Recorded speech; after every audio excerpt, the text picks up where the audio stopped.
What we have always tried to do is to bring the wisdom and common sense of other ages and other places to bear upon the problems of our own living and thinking. Not because we want to assume that the past was wiser than we are, but because we rather recognize that as long as we are not solving our own problems completely, there is always room for improvement. And improvement may come to us through the quiet contemplation of the ways in which other human beings have faced and solved the issues that perturb us today. Actually, all times and places have had the same basic problems. And these basic problems still haunt us, still concern us, and still take away from our peace of mind. One of the notable differences between our way of life and that of other peoples, even in some cases contemporary peoples, is the disappearance among us of most of the so-called religious festivals. The ancient world divided its time by its festivals, and there were only a few days in succession without some religious or spiritual reminder of man's participation in a divine plan of things. The keynote of ancient festivals was mostly joyous. And if for any reason part of the festival was devoted to some melancholy theme, as the death of Attis or Adonis, it was followed by a magnificent outburst of gladness in the resurrection of these deities and in the final restoration of their spiritual authority. Thus, the over-concept throughout the classical world was one of joy and gratitude. Gratitude is a very wonderful thing. For the moment the spirit of gratitude ceases in man, the spirit of ingratitude is born. The individual who honestly and sincerely is grateful for good gradually becomes more and more concerned with the discovery of good. The individual who does not believe in good and who is not grateful will find greater and greater incentive to search life for evil and to become depressed and melancholy over the apparent misfortunes and miseries of living. Now, we cannot say that life is without its problems, but there is a tremendous uplift in the ingenious discovery of things about which we can be grateful. This, I think, was one of the keys of the ancient festival concept. It made man more and more aware of the numerous things for which he should be grateful. Another important point was that the festival brought the religion very close to the people. Instead of being locked within certain walls and boundaries, religion flowed into the everyday life of the Greek and the Egyptian, the ancient Chinese, and many other peoples. This religion, moving constantly into living, was no longer merely a formal institution. It was not something that stood aloof and separate and apart. It became an experience in the daily living of those who followed the ancient faiths and rites. Thus, not only was the person in a position to express his gratitude and his joy. But the divine powers around him took on a much more intimate and friendly appearance than they do to us. They had not in those older days exiled their gods to some remote sphere beyond the sky. Their gods walked with them, lived with them, shared their daily problems and experiences. We may feel that this is childish or shows lack of mature sophistication, gullibility, superstition. Call it whatever we will, it still was a source of internal integrity to the persons who believed and held these convictions. The integrity arose not merely from the belief in such deities, but in the companionship which this belief brought to these people. They found, as we have not found, the presence of deity in the fountains, in the rivers, in the clouds, in the streams, and in every intimate association of life. The Romans believed there were little spirits that dwelt under the hearthstone, called the Lares and Penates. These spirits were the guardians of the home. Their ears were forever attentive, and their worshippers believed sincerely that these godlings actually had some kind of a residence around the kitchen fire, or in the old family stove, or whatever was its Roman equivalent. In order to keep these deities happy, you had to be happy around the family table. You had to be happy when you cooked the food. You had to be happy when your friends gathered to eat it.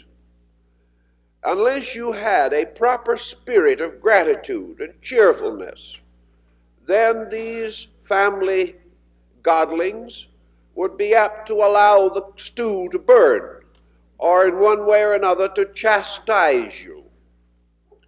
And today, we know from modern psychological research that a great many persons who have continuous minor accidents, either in their kitchens or in other parts of their homes, that such an accident-prone condition is due often to a neurosis, that it is due often to a lack of basic happiness.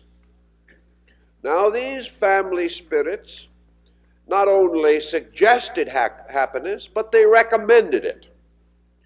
If you really believed in them, and you wished to keep your home and your kitchen and your hearthstone a symbol of something important, then you had to bear in mind that you lived in the presence of these attendant spirits, and that it was up to you to prove to them continuously that you appreciated the favors which they bestowed. For these favors were friendship, good conversation, an abundant board, and a cheerful home and family. It was then an evidence that these gods were present when your domestic affairs ran well. Now, it might be a little more difficult to imagine a happy family of godlings behind the electric stove or under the gas heater. We have lost the hearthstone as the symbol of home. But as one of the older Greek writers pointed out, the altars of the gods, the great pedestals upon which stood the mighty figures of deities, these were originally rough stones, the symbol of the hearth. That religion and everything began in the home, and that as went the home, so went the heavens. This may be religiously difficult to demonstrate, but certainly psychologically and socially it is undeniable. So in these festivals and rituals, we have certain principles that we can apply to nearly any problem that concerns us. When Socrates used to go out into the Athenian groves to discourse with his disciples by some pleasant stream or upon some green and wooded mountainside, he first invoked them into a kind of communion. He always began his discourses with a brief prayer addressed to the spirits who dwelt in that region, the nymphs beside the fountains, the hamadryads among the trees. He asked that these kindly spirits should move him, that his words should be like their thoughts, and that every word that he spoke should be worthy of them, and worthy of the presence of invisible powers, impelling man to beauty of thought and graciousness of ideas. It would therefore be rather unthinkable under such conditions for a man to speak unkindly, destructively, critically, or to condemn. These things were just not in keeping with the spirit of things, not in keeping with the spirit of the place, which was itself in peace and gentleness and quietude. Thus, by becoming peculiarly sensitive to the gentleness and goodness of the world, these people were able to discover it. They found it to be just as real as the negative situations with which we are confronted.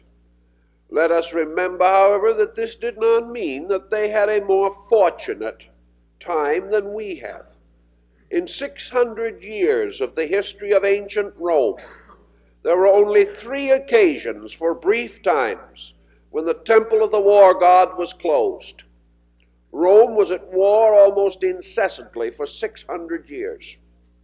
Yet with all of this trouble, misery in the lives of people, the festivals of the gods went on. Men were still grateful for the great goodness in which they lived, even if themselves they could not maintain its principles. They still realized its value and asked to have more light, more understanding by which they could correct their own mistakes. To live in a goodness is very, very important. And this concept is, of course, continuously revealed through reminders, by being brought to the attention of the individual on every possible occasion. Thus, every year in the ancient world, among many peoples, there were great festivals for the annual birth of the year. The year was a blessing. Men did not look forward to it as a cause of misery. They did not say, oh, another year, let's bear it the best we can. They gave thanks, inwardly assuming that this year was opportunity, was privilege, that it was a possible time in which men could do better, that the natural and good things of life could be more completely fulfilled. To the farmer, the new year was a new harvest. To the scholar, a new period of time for learning and thought. To the poet, new mystical and emotional experiences. To the family, new privileges of mutual understanding. We cannot say with certainty that there was no misunderstanding. But where these ancient ways have survived to modern peoples and are still perpetuated, as we find in some distant regions, there is every evidence that these ancient ways did produce and do produce constructive results, that they help to orient us against the prevailing disillusionments, and that we will either be disillusioned by the perpetual restatement of our misfortunes, or else we will develop some internal strength by means of which we can maintain a spirit of gladness. Now, this spirit of gladness may to some people appear to be an illusion. Some will say it is a form of self-deceit, that in a great and troubled universe there is no real ground for gladness. Yet the ancients were not so completely benighted that they did not realize that the universe was vast and the problems of living were many. Certainly Plato, Pythagoras, Aristotle were reasonably well informed about the essential principles of the universe, and they came to a very common conclusion, namely that the universe is not one of problem. The universe is not responsible for the heavy burden that we carry. This burden arises very largely in ourselves, of our own thinking, of the unreasonable and unfortunate decisions which we force upon life, and this endless determination to criticize, to condemn, to nag, and to fault find. These are the things which make the universe seem bad. And as these small problems rise and increase and become national issues, it may appear that the whole world is involved. But the ancient sage under the stars realized that he lived in a great goodness, and that these small panics of men in no way reach up to heaven, nor do they prevent the greater gladness and goodness that encloses everything and sustains us if we will permit it to do so. Therefore, perhaps all our bitterness is the illusion, and is merely that we have locked ourselves away from gladness, away from goodness, away from those simple natural pleasures which also constitute the substance of essential worship. So in ancient times, worship was considered much more as a celebration of good than a petition against the perils of the time. Truly, the ancient man went to his temple and asked protection against evil. But this was more or less the uncommon incident. The religious life of the individual was quite different from ours. He did not so often frequent places of worship of a formal nature. He rather permitted the principles of worship to flow into his own home, into his own family, through festivals, through rituals, rites, and ceremonies, and through the fact that religion and the state being identical, that he was constantly bathed in the common value of both. He did not have to seek it out as modern man must do. It was ever present, ever available, immediate to his pressing problem of the hour. Out of all of this, he came to recognize the presence of God in almost everything with which he was concerned. There was no problem, no formula, no circumstance in which the presence of deity was not instinctively recognized. He found God as he plowed the soil. He found deity in the most intimate associations of living. He found God with his friends. He found divinity in the cabin, hut, or cottage in which he dwelt. These differences, this surrounding himself with God, living always in a universe that was essentially God, and therefore a universe in which it was his privilege and his religious duty to find God, to constantly emphasize these elements. There can be no doubt that this brought him a great contentment in terrifying and difficult situations, that it enabled him to bear his problems with a greater dignity and with less neurosis than we know today. It not only helped him to live as wisely and nobly as he could, but prepared him for transition into another life, with cheerfulness, with understanding, with patience, and with eternal hope. These values we still desperately need, but how are we going to revive them? We cannot, under any condition in our modern way of life, hope to restore the patterns of ancient festivals and ceremonies. They are gone with the world they belong to. Yet this great need to find a good and gracious life remains.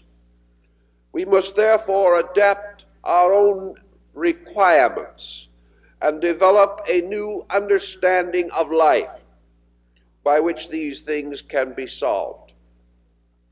We may not be able to accept the literal stories of gods and godlings, but we are coming in a roundabout way through the unfoldment of our own learning to realize that there are tremendous powers and forces in our universe, that actually all things manifest one tremendous creative life, that there are laws and principles and energies and powers, and that all of these are essentially by their own nature good.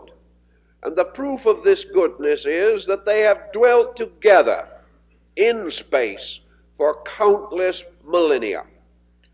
Laws that have operated mutually among themselves for 1,000 million years, and have brought forth out of this mutual operation the magnificent ordered nature that we know, cannot of themselves be evil, nor can their minglings and their compounds be dissonances or causes of terror. Thus we are surrounded by every evidence of gracious living in space. We are surrounded by evidence of a tolerance in nature which we have not been able to experience in human nature. We are mostly surrounded also by a bigness which almost frightens us.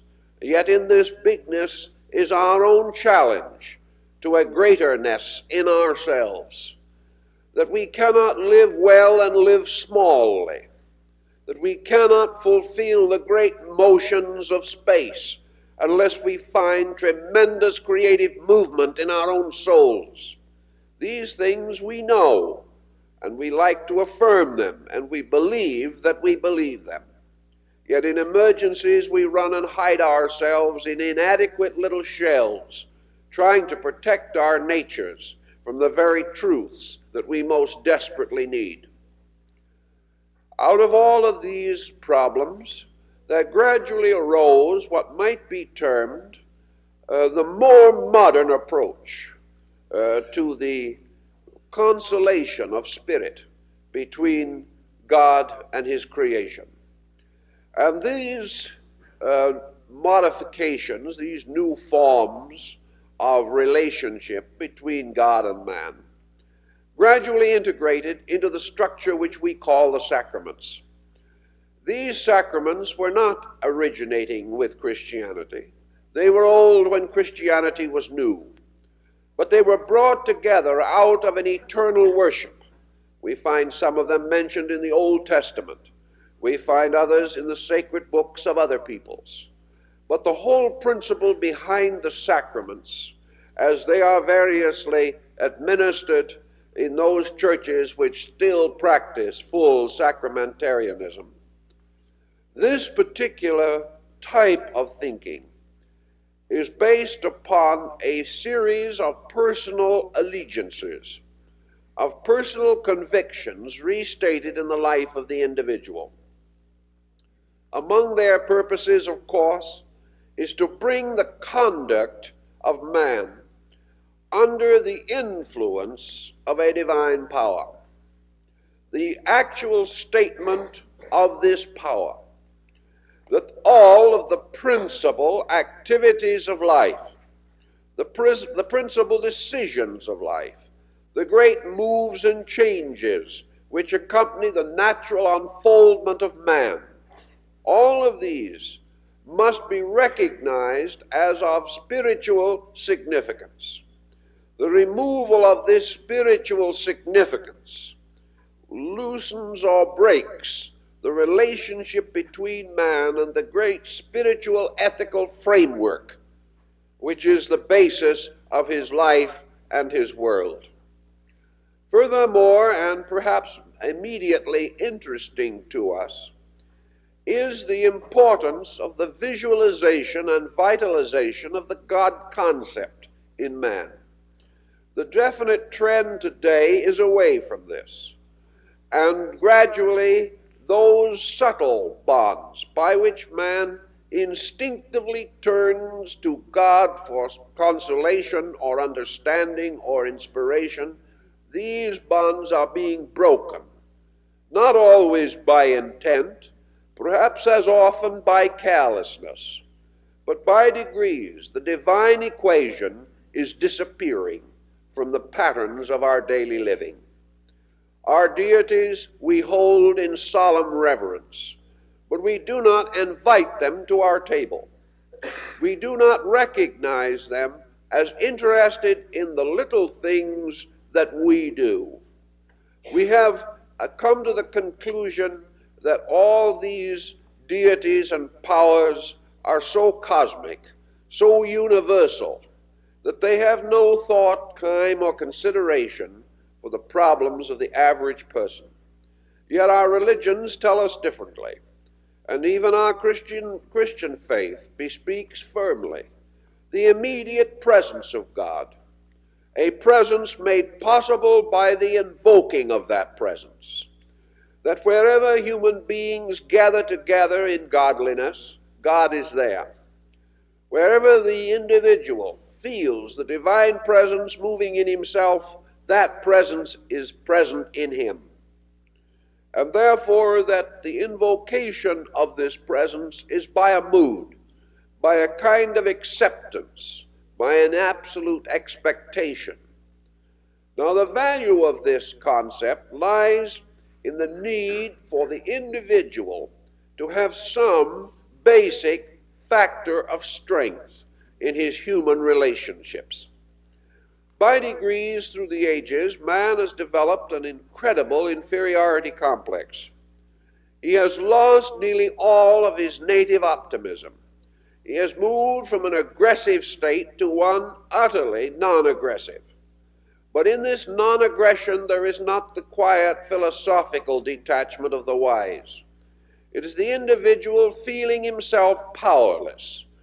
It is perhaps the result of a scientific interpretation of his universe. Man suddenly believes himself to be captured in a vast factory, an immense institution filled with moving parts, vast machines, so complicated that they dazzle and confuse him. He lives in the presence of a great mechanical bigness, and in the presence of it, he finds his own life, his own purposes, his own dreams very difficult to maintain, because nowhere does he see anything that seems to care about him, that seems to have any real concern for his simple needs. Under such vast terms as progress, we have very little private comfort. These things may be good as abstract motives for action, but they do not reach into our personal tragedies. They do not help us now, even though they may give us a certain vision of a golden time to come. Thus man, lacking support and not having within himself by any means a sufficient strength to substitute for the God support upon which his ancestors depended, is left without strength, without courage, and without any kind of an immediate conviction. Many early Christian mystics pointed out the vast importance of man living constantly in the realization of the presence of God. Just as the Lares and Penates were under the hearthstone of the Roman, so man must live with the feeling or the signification that the divine presence is ever near to him, so near that he cannot afford, for any reason, at any moment, or even in the deepest seclusion of his own secrecy, to think or say or do in a way that is not proper in the sight and consciousness of God. By so having a discipline upon himself, ancient man was perhaps influenced by fear to some degree. He may have not been truly as virtuous as he seemed to be, but then again, let us not boast too much. Remove statute and law, remove the penalties of misdemeanor and crime, and we would soon discover that man today is also governed very largely by fear. But in those times it was a little different kind of fear. It was not fear of men, it was not fear of punishment as we know it in the form of fines or jail sentences.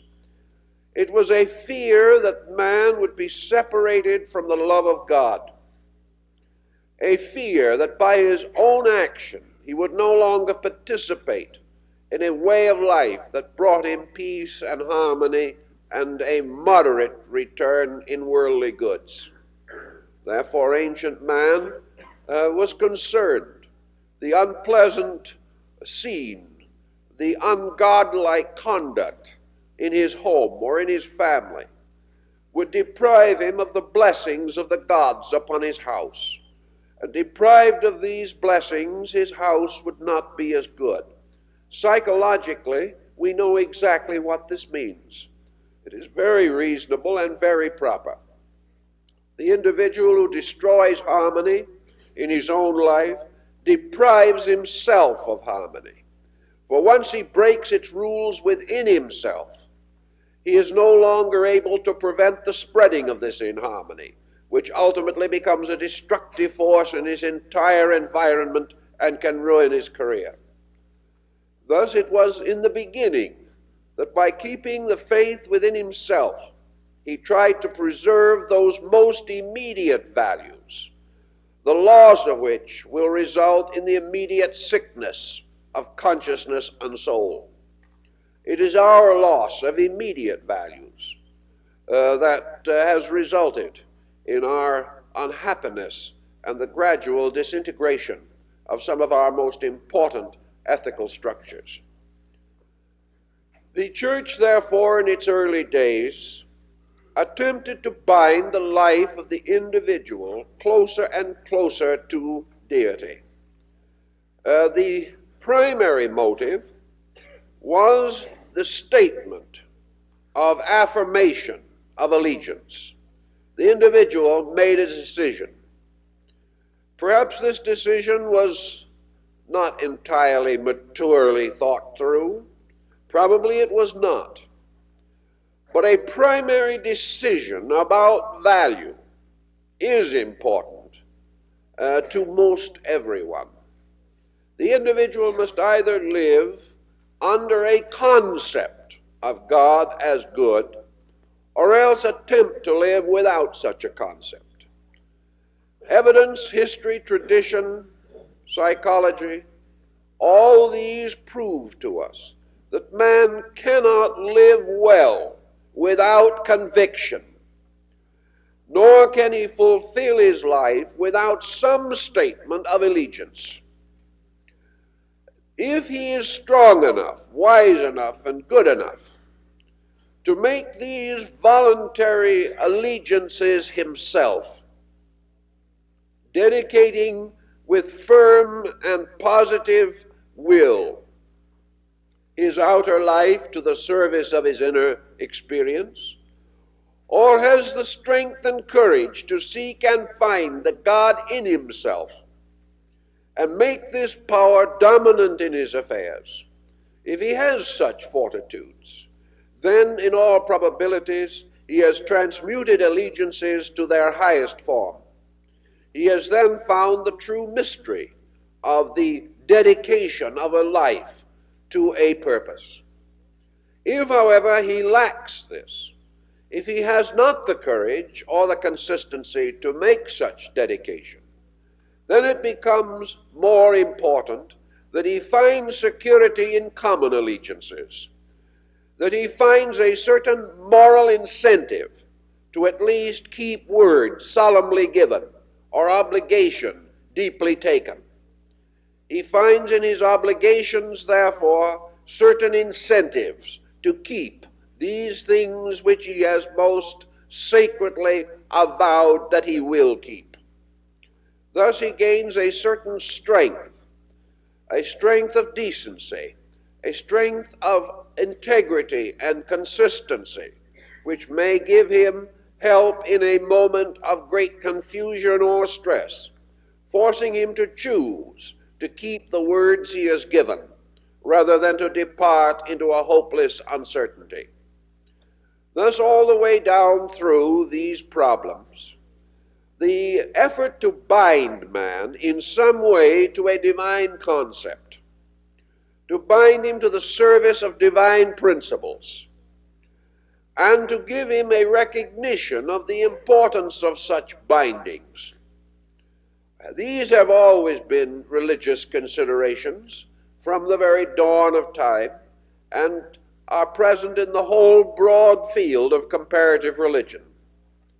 In each instance, they are intended to strengthen the individual's internal realization of the availability of good, so that instead of doubting continuously, the individual has some firm positive attitude, that instead of devoting his life to the endless criticisms of what is wrong, he shall begin to appreciate that what we call wrong is a tiny area within a vast and immeasurable expanse of good, that these wrongs can be corrected, but that the good which is at the base of things is indestructible, inevitable, and eternal, and all that is not good will ultimately be reabsorbed again into the sovereignty of good. These kinds of thoughts give us a certain security, perhaps intangible, perhaps very deep, but available to us in great moments of stress and uncertainty. Thus, something must always be present in our natures to give us the strength that we need. We have that strength, although we do not know it. It is the knowing of it, it is the discovery of it that becomes so important. Very few individuals have faith in themselves or their own strength, and many of those who do have unfortunately only a perverted egotism in the place of true faith. Man cannot quite accept that his own personal position will give him authority over circumstances, but he is willing to accept, and has always inwardly believed, that there is a power within him, not of himself, but within him, which is greater than circumstances, and which therefore is part of God. And the God in man can accomplish anything. It is therefore a problem of creating a positive, dedicated allegiance, establishing a strong and unbreakable relationship between the person and the indwelling divinity. When such an allegiance is created, man can then have a new kind of strength, a strength born not of his own willfulness, but of the divine will in him, a strength rising not from his own belief in himself, but of his inward apperception of the presence of God within his nature. These statements, however, cannot be merely made occasionally, nor can they be sustained merely by occasional presence in places of worship. These experiences must be proven through a constant and inevitable testing. The individual must daily call upon this strength, and must daily find it available and sufficient. He must be able to look back upon a life in which this strength has preserved him. He must be able to see around him the evidences of the availability of this same strength in the lives of other persons of good instinct and high principle. This experiencing of the presence of strength is also the experiencing of the presence of good, Such experience is denied the critic. It is denied the sophisticate. It is denied the doubter. Because the moment we come into negative situations, we explain away the God in things. We try to prove that what we call the good is merely accident. And one of our justifications always is that it occurs to the wrong persons, that it should have happened to us. Therefore, as it did not, then there is no good in nature. That we have not earned it is of slight concern. Actually, however, through the contemplation of these various relationships, we attempt to create a concept of sacredness, a concept by means of which we have a new sense of values, and by so doing to enrich and to ennoble the various levels of our relationships with ourselves and others. Life begins, as throughout the ages, with the simplest of all sacraments and ceremonies, the welcoming of the newborn. This is the beginning, and in most religions it is called baptism. Normally and originally it was a ceremony of blessing and placing under the keeping of God the life of the newborn.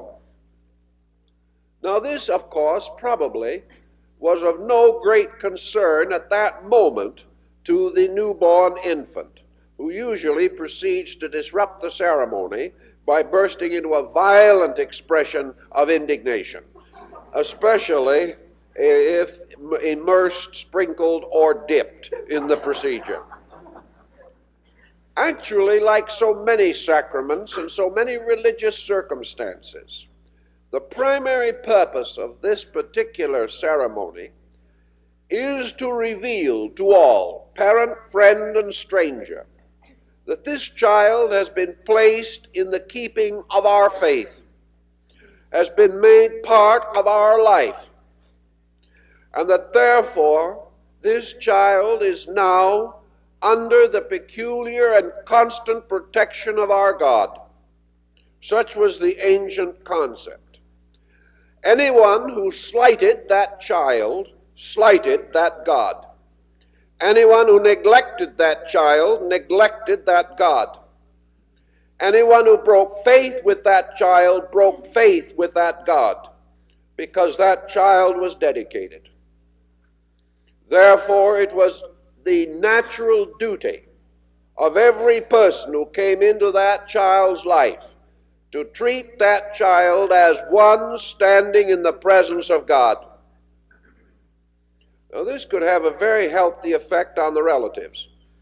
It might not have meant nearly so much to the little one as a direct personal experience, but it did have a tremendous meaning to those into whose keeping that child was given. That child was set apart from what was called the stranger. The stranger in ancient times was one not of our faith. But the one who was of our faith, by being baptized into our faith, became one of our family. Who stole from that child, stole from God. Who kept the heritage from that child, kept the heritage from God. Any ill against that child was a sin against God, because that child was dedicated. Therefore, the presence of God was assumed to have entered in with the sacrament of baptism. That child was then placed primarily in the keeping of that God. If that child should die in infancy, its soul would return to God, because by baptism, God became the guardian, the constant and ever-present champion of that child. And if in anywhere in its childhood it raised its voice in supplication as in the story of Elsa and Lohengrin. The night of the Grail would come. The presence of God would come to champion that child. And whoever broke that faith would be presented with a champion who would destroy him. Now, if we think that way about it, the ceremony suddenly begins to make a little sense. It begins to have meaning for us.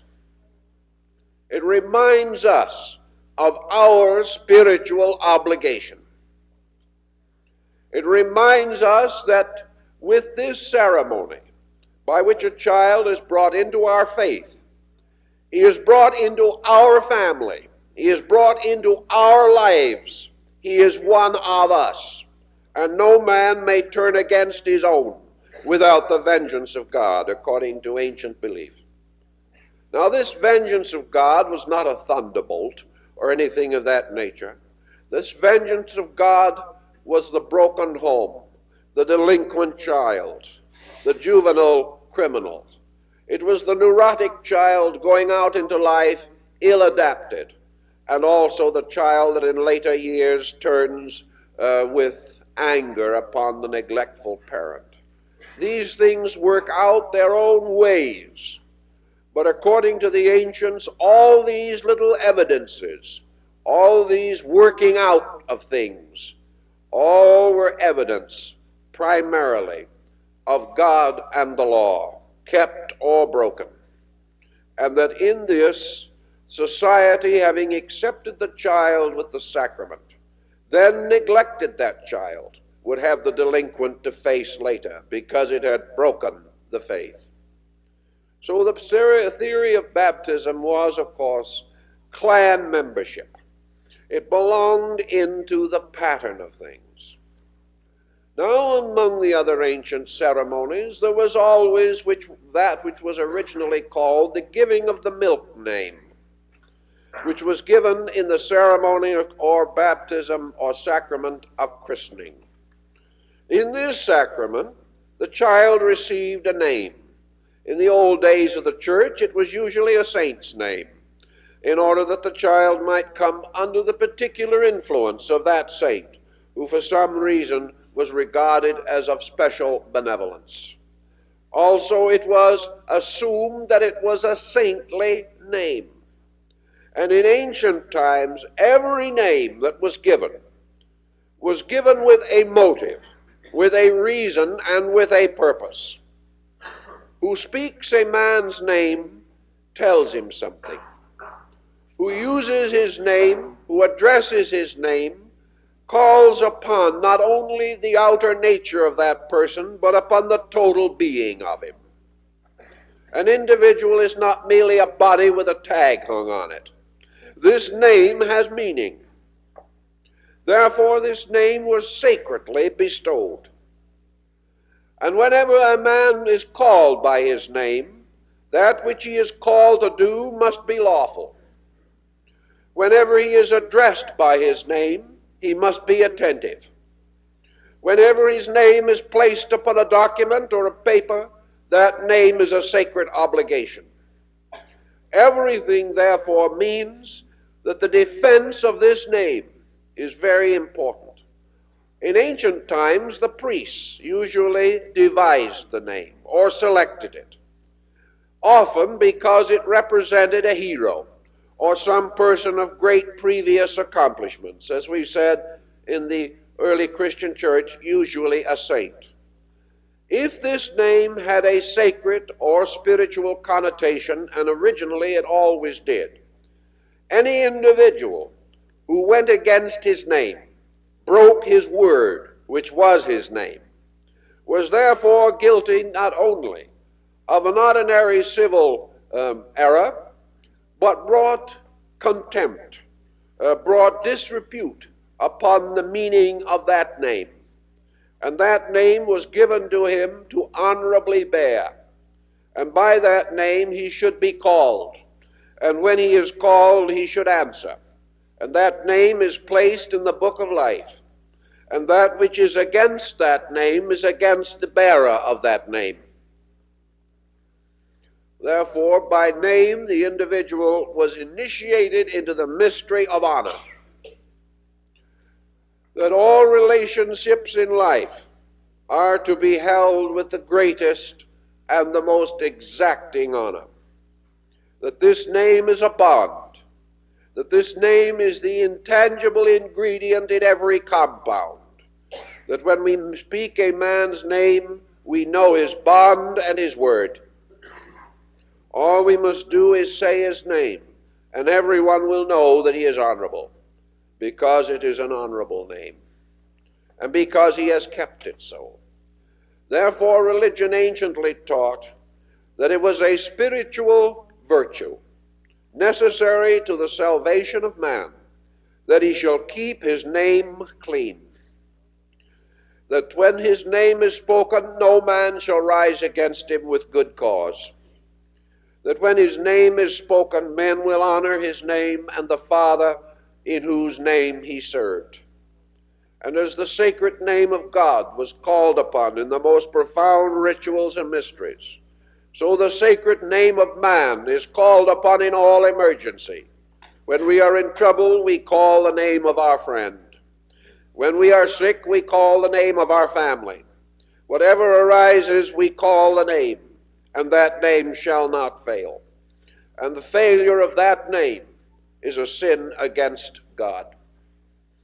These things became quite obvious and appreciable to people who held this kind of understanding.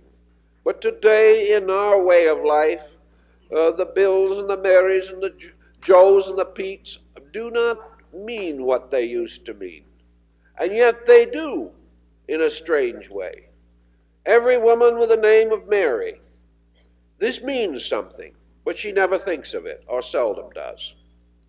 Every man by the name of Joseph, this means something in our faith. And in ancient faiths, every name was so selected, because it meant something, because it was a constant reminder of honor, that it was a constant reminiscence to our faith. And by being in this way, a reminder, a binding between ourselves and the common structure of our believing, it helped also to orient us within our own way of life, so that when anyone thought of our name and thought of its great historical, spiritual connotation, and then that person met us, knew us, worked with us, they would not feel that that name was badly given, but that rather in us they found the exemplifications to at least a reasonable degree of the qualities for which a name may stand. Later in ancient philosophy and religion, the milk name gave way to the name of maturity. And this is still, in a certain way, partly concealed, partly revealed under the sacrament of confirmation, but is not as much so as was in ancient times. In the old religious ways, the individual at infancy was placed in the keeping of his clan or his tribe. It was assumed that he was not a self-sustaining being, so that for him all the members of his clan must play God. They must be his God. They must serve him, meet him, fulfill him. They must in every way make possible the unfoldment of his natural abilities, and they must counsel him, guide him, and discipline his life, so that he may move in the way of heaven. But there comes also a time in the life of the human being when his mind, his heart, and his soul begin to unfold, and it is no longer a problem of his mere acceptance of his birthright. It is now necessary in the way of life for each individual to confirm his own faith. Having reached an age of discretion, he must decide the nature of his faith. And this confirmation is actually a movement. It is a movement from a position of being protected to line oneself with the protectors. In other words, it is the voluntary acceptance of the mature responsibilities of the tribe. It is a first experience in parenthood, because by this move, the individual makes the voluntary statement that this is his faith, this is his belief, this is his doctrine, and that therefore he voluntarily accepts its responsibilities, that he voluntarily accepts his part in the life of the next newborn babe that is born into the group. That as he is only perhaps a child yet himself in years, still he is the elder of the newborn. Therefore he must be the servant of God for the newborn. He is the elder brother, or she is the elder sister. And in this becomes for the beginning a part of the presence of God in the collective of that group. A part of the divine presence, voluntarily giving allegiance in its own name, rather than being bestowed for protection by the parent as at the beginning of life. So all things are confirmed in man, and the confirming of his faith, the positive statement that his faith has moved into himself, has been enthroned there, and is now to become the guiding and moving spirit of his life. These things are very important to us. The next is perhaps the most controversial of all the religious offices of the faith, and that is the confessional. The confessional has divided very largely the church into as powerful and opposing branches or brackets. But we are beginning to recognize that what we call the confessional really stems from a way of life that we have essentially forgotten. And that if this way of life could be revived and restored in its natural form, that we might be indeed much better than we are today. We might not need to consider the formal confessional as it was anciently known. For the confessional today, we have the psychologist's couch. And whether it is a couch or a little room with a curtain on it makes very little difference. It is serving something. It is serving a problem in human consciousness. And that problem is the great need of the individual to get certain things out of his system.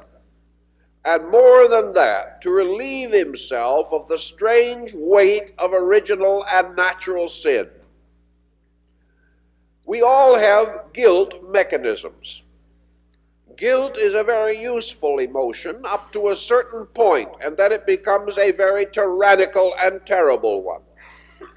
The storing up of guilt can be one way of dividing man from God.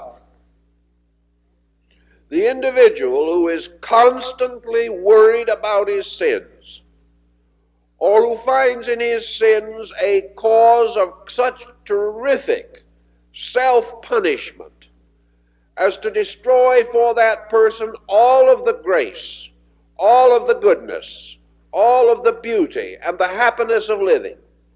When sin gets this heavy upon the soul of man, he is in trouble.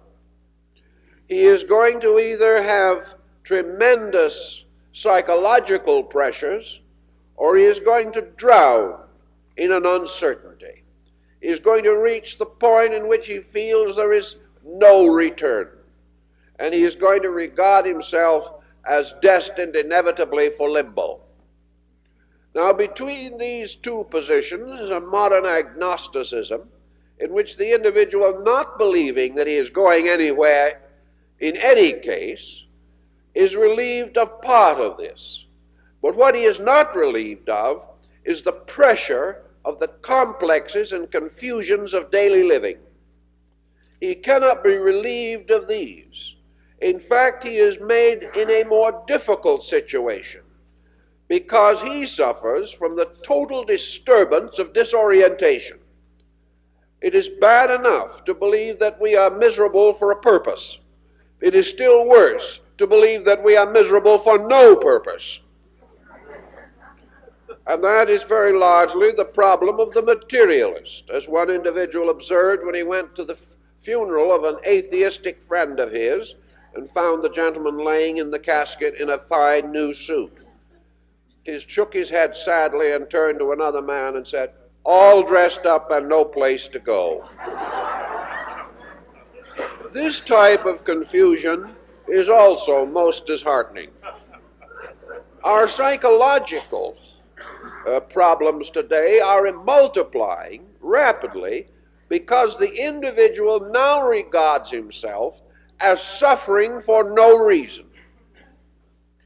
Having no good reason for suffering, he has to find other reasons that are not so good.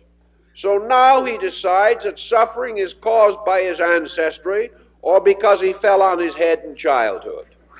Anything, no matter how trivial, man is desperately trying to find out why he is miserable. The ancient had a very simple answer, which was perhaps more reasonable. He said, if you're miserable, you are so because you have broken the laws of God. Now, these laws of God did not mean necessarily this long group of thou shalt nots with which we are so burdened.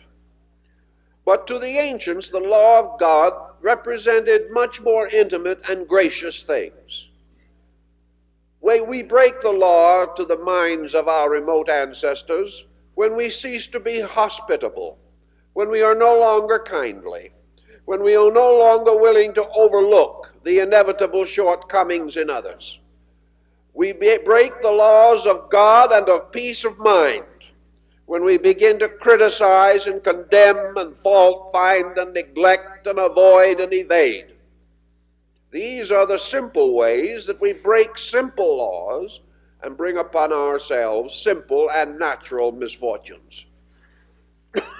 So all these came under the general concept of the need for ventilation. The ancient man went to his priest for consolation, back in Egypt, Rome, and in ancient times. In those days, the temples did not have ceremonies as we know them, weekly or daily. You went when you needed to go.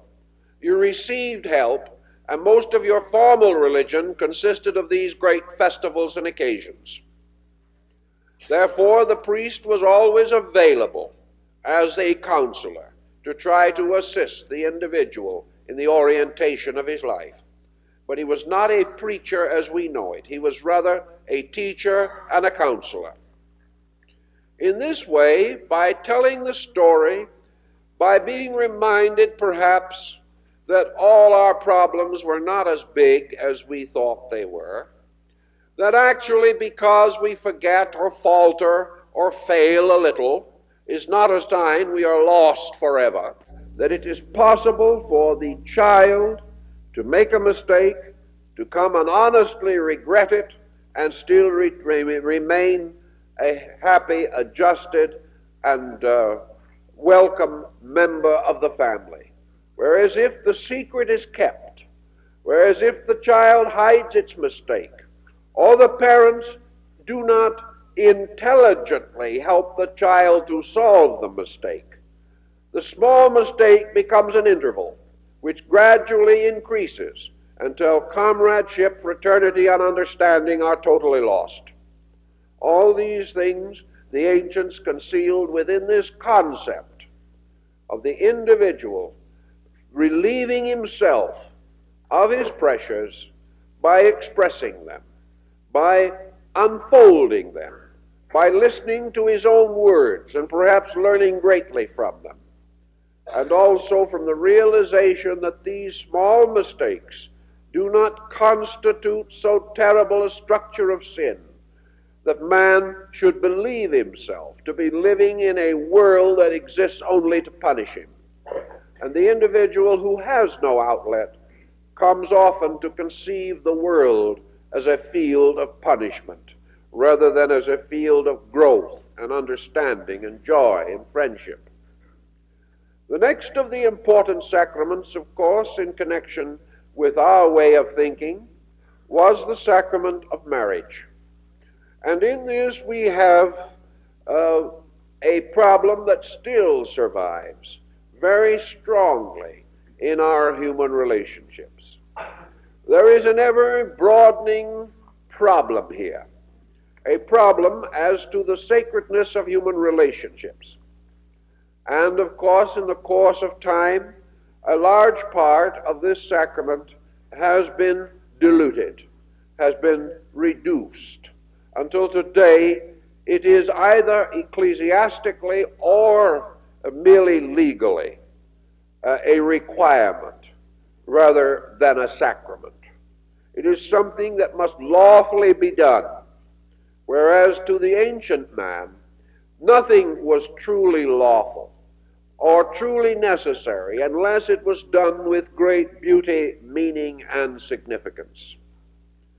Thus, the sacrament of marriage was one of those that goes through nearly all the religions of the world, represented in some way, sometimes comparatively simple, sometimes very powerful. I think that the sacraments are especially powerful in those groups where the daily life is not as strongly influenced by religion, where the daily life is constantly lived in religion. We find the various interludes, not with tremendous pressures upon them. In native primitive worship, marriage is a comparatively simple ceremony, sometimes little more than a feast. But it is not the kind of a feast that we pay $5 a plate for in some hotel. It was a feast within the faith of the people. You did not need to make a special ritual out of it, because the whole life of the individual was a ritual, and this was only one episode in it. He was living in his faith all the time, so that one simple ceremony was enough. Where faith is not so strong, we have a tendency to make a great deal of separate ceremonies, one or two which seem to carry a certain opportunity for emotional religious expression, and also, unfortunately, for numerous expressions of vanity. In the sacrament of marriage, the concept was, originally, that marriage was a total union of purposes in the divine sight and in the divine nature. The presence of God was invoked to be present at this ceremony, that this ceremony might be sanctified and set apart from other contracts and deeds and associations which were of less vital significance to the individual and to society. The marriage ceremony was strong because of its tremendous social importance, because it was the foundation of the survival of the state or of society or of the system, the religion involved in that particular ceremony. The concept, therefore, that religion united two persons in the sight of God, in the life of God, meant, of course, the request, the supplication that deity be present with these young people starting out in life, moving with them daily and hourly, living in their hearts and lives, and causing these hearts and these lives to be essentially noble, dedicated, and purposeful. The ancients had many kinds of symbolism which they used in the sacrament of marriage, and the rites differ considerably, but always these rites are to remind the individual that out of many associations he has selected one, and that by this selection he has created the need for a tremendous unity, and that in the sight of God these two become one person. And as Hamlet might have said, aye, here's the rub. In modern thinking, this concept of becoming one person is almost totally lost today. And perhaps for that reason, we have a situation that religion should have coped with but could not.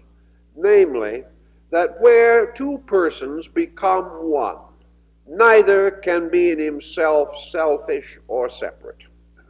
Neither can he put his own good above the good of the other, nor can he, being one person, be in conflict, debate, argument, or dissension, because very few people argue with themselves. They always argue with other people. If therefore the home is one person, one being, with one mind and one heart, then we cannot have the continuous squabbling that disfigures the modern home in our Western life.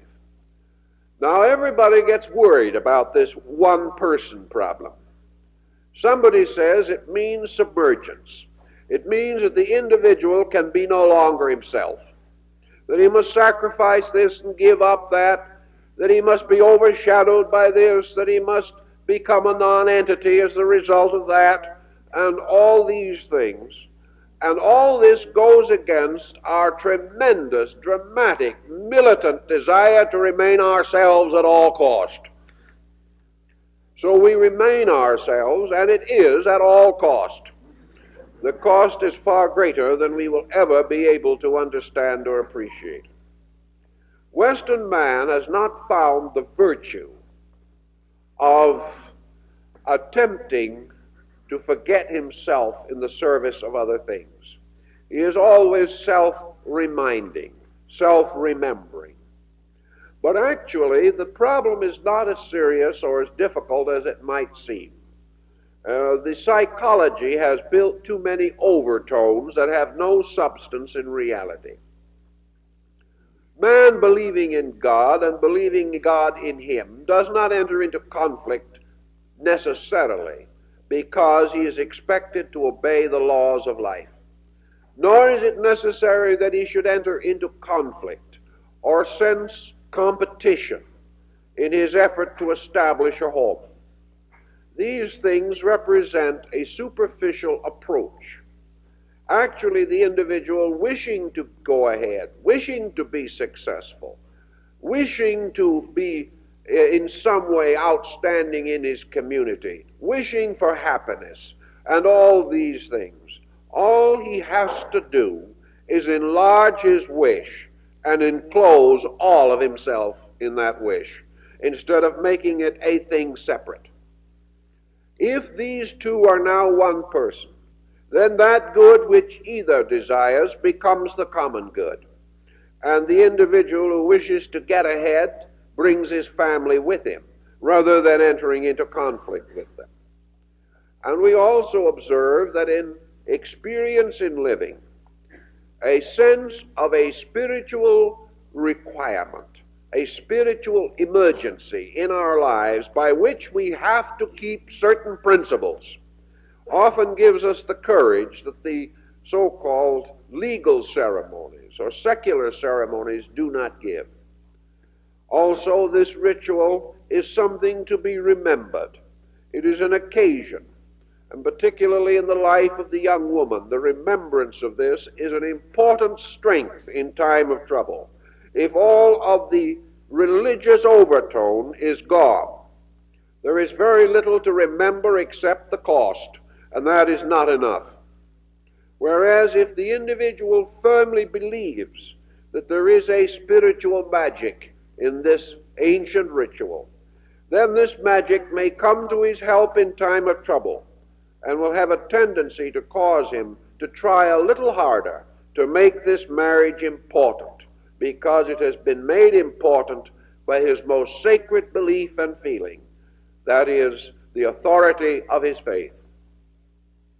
Now, the next sacrament, of course, only occasionally deals with the average person. It is a sacrament set apart, and that is the sacrament of ordination. The sacrament of ordination is that in which the individual chooses to enter into the priesthood of his God, or to take upon himself holy orders. It is therefore the dedication of life to the service of the faith which the individual has held to be sacred and important. Various ways ordinations are performed and were in ancient times. The general ceremony of ordination is always the acceptance into the faith as the result of an assembly of those previously ordained, on the concept of an unbroken line of descent of spiritual integrities.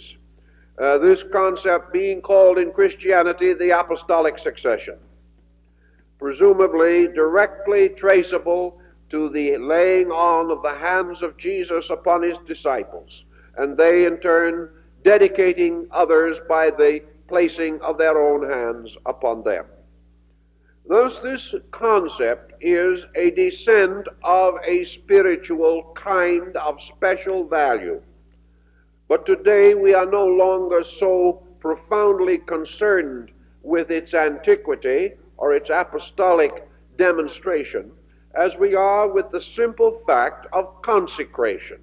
The individual who has determined in his own life to dedicate his life and his purposes to the preservation of his faith.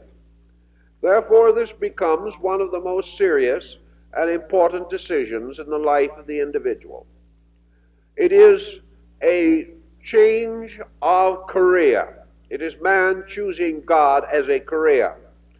And as this choice develops, we find the tremendous importance of the fact that the individual has been previously indoctrinated with certain principles, certain ideals, and certain concepts.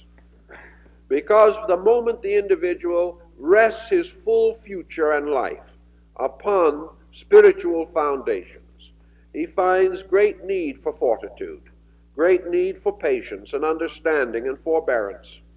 He finds also that he has dedicated himself to a comparatively humble level of living. For if a few outstanding examples have attained to comparative luxury, the average minister or clergyman is a person living moderately, living constantly also under the pressure of his duties, constantly under the surveillance of his congregation, and under continuous need for his advice and help in pastoral capacities. These constitute, therefore, the services which are rendered. These services must be rendered from conviction. They are supported only by the individual's own belief. Where this belief is inadequate, where the person has not shown or indicated clear signs of the courage and a certitude within himself, ordination should not be performed, because it represents too definite a decision for the average person to make, unless he is almost born with this drive within his own consciousness. Now, ordination does not have a necessary equivalent among the physical ceremonies of the layman, but there is an ordination that frequently occurs in the life of the person at about the same period as it would be conferred within the structure of religion, and that is ordination to responsibility. The individual finds that in the course of living he must take on certain duties, certain tasks, and that these duties and tasks themselves become his profession, his life, and his work. And the equivalent of ordination, therefore, is the recognition of the importance of the presence of God in daily work. This was originally held a great deal by the families of ancient times, because in the very early history of mankind, every guild, every group of workmen who specialized in any activity usually descended from a family. Therefore, the ironsmiths were family, a clan of descendants. Sometimes this family was opened slightly by intermarriage with an outside person who then came into the clan and took upon himself not only its physical problems but also its trade. So there was in all cases a period in the life of workmen, whether they be agriculturists or tailors, merchants, or even soldiers, in which a kind of ordination took place. It was not a call to the ministry, it was a call to the labor of the individual. It was the graduation of the apprentice, who then became a full-fledged member of his guild or his trade. And in ancient times, this ceremony, regardless of your trade or profession, was always religious. As in the case of the guilds, whose ordinations and consecrations took place in the cathedrals. When you became a tailor, this was a sacred thing. A tailor was not one level and a priest another. A tailor was a priest with a pair of shears. A tailor was also bound to something of value. To make a good suit of clothes, make it honestly, and to take care of his customers properly was his spiritual responsibility. And then the individual who made a poor job of it not only outraged his guild but offended his God. Therefore he took oath and obligation that he would never compromise his production. He would never make inferior goods. He would never cheat his customer. He would regard his trade as his sacred profession. And he would dedicate himself to the ministry of his job just as surely as he would accept ordination. Therefore, there was this dedication to the life work, whatever it was. A dedication that meant that that work should be carried on forever, as in the presence of God. And that there should be no failure to recognize the divine presence in all transactions between men. There is an old guild hall that has a statue in it in Europe that shows a merchant handing merchandise to a customer and the customer handing coins to the merchant. And between the two, with his hand raised over both of them, is the figure of Christ, blessing the transaction. This was the concept of the guild, that the merchandise were worth the money, that they had been fairly made and honorably exchanged, and that the customer would find the merchandise as he had ordered. This was a sacred duty, and when the sacredness went out of this duty, we began to see some of the symptoms that annoy us so much today. The loss of the sacredness of honorable transaction. That was another kind of ordination, which perhaps was the layman's phase of dedication to the ministry. Then the ancients recognized the sacrament of extreme unction. Extreme unction was, for the most part, bestowed in the presence of death. Extreme unction was that sacrament in which the individual prepared his life or put his life in order for the transition from this world to the next. One of the most amazing things about extreme unction has been the number of persons who have recovered from it. There are countless reports of deathbed scenes in which, after receiving the solicitations of his faith, the individual got up and got well. All of which has a tendency to point to the psychological significance of creating a state of harmonious relationship, in this case, with the unknown that lies ahead. The Egyptians had their Book of the Dead, which was actually a preparation for the afterlife. The Tibetan has his bardo, the ritual of unction, which is performed for a dying lama by other members of his faith. Nearly every religion has some form of observance intended to cause the person to make the transition from this life to the next in a sense of complete internal peace, in order that he may have no confusion, no concern, no disturbance in this transition. And Buddha points out, of course, the importance of it, inasmuch as he says in his dialogues that to pass from this life to the next in a state of complete peace is a tremendously important factor in the nature of the kind of rebirth which the individual will achieve. So whether you believe in the reincarnation or not, those who did believe in it also made a great point of the importance of this peaceful transition from one life to another. The transition in faith rather than in fear. And the realization that this transition is the supreme evidence of the sufficiency of faith in our daily living. So this blessing, this preparation for the individual's transition was, of course, of the greatest importance to antiquity. And ancient peoples also followed this by prayers and special ceremonies for the repose and rest of the soul after death, on the assumption that the soul could very well participate in such experiences. Incidentally, there was a very great and practical point in the festivals for the dead, a type of point that we have completely lost in our modern way of life.